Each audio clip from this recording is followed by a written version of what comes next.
Janasena party అధ్యక్షులు deputy CM Pawan Kalyan పై అనిశ్చిత వ్యాఖ్యలు చేసే స్థాయి వైసీపీ నాయకులకు లేదని 16 నెలలు జైల్లో ఉండి వచ్చిన జగన్ కు క్రిమినల్స్ ను తయారు చేయడం తప్ప అభివృద్ధి సంక్షేమం గురించి మాట్లాడే అర్హత లేదని వైసీపీ నాయకులు చేసిన వ్యాఖ్యలను కాకినాడ రూరల్ ఎమ్మెల్యే పంతం నానాజీ తీవ్రంగా ఖండించారు. కాకినాడ రూరల్ మండలం తిమ్మాపురం గ్రామంలో గల ప్రజ్ఞా ఫంక్షన్ హాల్లో జనసేన పార్టీ ఆధ్వర్యంలో రూరల్ ఎమ్మెల్యే పంతం నానాజీ మీడియా సమావేశం నిర్వహించి వైసీపీ నాయకులు చేసిన వ్యాఖ్యలను తీవ్రంగా ఖండించారు.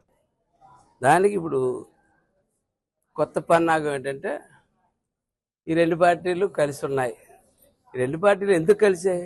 ఒక మహా విధ్వంసం తర్వాత ఆ విధ్వంసాన్ని బాగు చేయడానికి ఈ రెండు పార్టీలు కలిసే తప్ప సహజంగా ఆ పార్టీ సిద్ధాంతాలకి మా పార్టీ సిద్ధాంతాలు వేరు. కానీ ప్రజల కోసం మా సిద్ధాంతాలని ఒకరినొకరు మలుచుకుని ఈవేళ ముందుకి వెళ్ళడం జరుగుతుంది.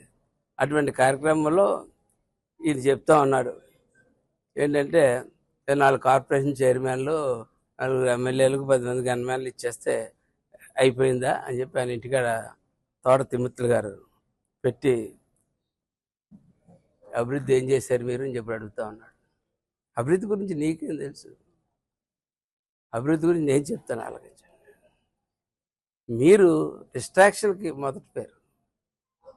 మీరు చెప్తున్న కాపులకి ఎడ్యుకేషన్ లోన్లో రిజర్వేషన్లో ఓసీకి ఓబీసీకి 10% ఇస్తే ఆయా చంద్రబాబు నాయుడు 5% అందులో కాపులకు ప్రత్యేకంగా ఇస్తే నువ్వు అధికారం ఎక్కిన మరుక్షణమే మొట్టమొదట ఈరే మేము పిఆర్ కాలేజీలోకి వెళ్ళి ఎంత అల్లరి చేసినా ఎంత అడావిడి చేసినా సరే ఒప్పుకోలేదు, ఎవరో తీసేసారు.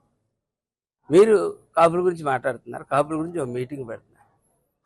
మీలో ఇంకో పెద్ద మనిషిని ఇప్పుడు మాట్లాడకూడదు, యాక్చువల్గా ఒంట్లో బాగోలేదంట, కానీ సందర్భం ఒక పెద్ద మనిషిని నమ్ముకుని కొన్నారు వెళ్ళాం మీలోనే.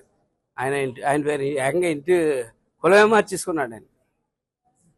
అంటే మీరు రెడ్డి కాపులు అంటే మీరు బాధపడుతున్నారు మరి. మీరు ఎందుకంటే మీ పార్టీలో ఉన్నాడు ఈవేళ అక్కడ సమావేశం అయిందంతా రెడ్డి కాపులే సమావేశం అయ్యారు. ఇంకా ఎవరన్నా మరి కాపు నాయకులను తిరుగుతున్న వాళ్ళు ఎవరు బయట ఎవరు పెద్దగా ఏం కనపడలేదు నాకు. ఇదంతా ఒక వైసీపీ నాయకులే కనపడ్డారు అక్కడ. ఆ రకంగా 10% నుంచి. అలాగే కాపు కార్పొరేషన్ ద్వారా అనేక మందికి ఆళ్ళ చంద్రబాబు నాయుడు ఎడ్యుకేషన్ లోన్స్ ఇచ్చాడు, ఫారెన్ పంపించాడు, అమెరికా చదువులు, లండన్ చదువులు, అనేక చదువులు చదివించాడు.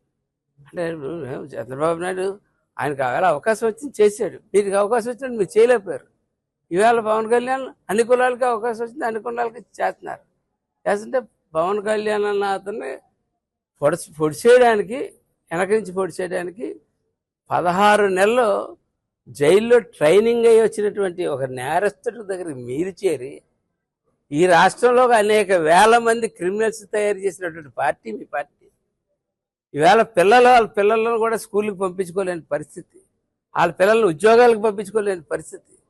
మేము ఉన్నామని ఈవేళ మేము భరోసా ఇచ్చి మేము అన్నింటిని నడుపుతూ ఉన్నాం. అటువంటి పరిస్థితుల్లో ఇవాళ బొత్స సత్యనారాయణ గారు చెప్తా ఉన్నాడు ఏంటి, రాష్ట్రంలో కాపులకు జరుగుతున్న అన్యాయానికి మేము అందరూ అండగా ఉంటామని చెప్పి భరోసా ఇస్తా ఉన్నాం.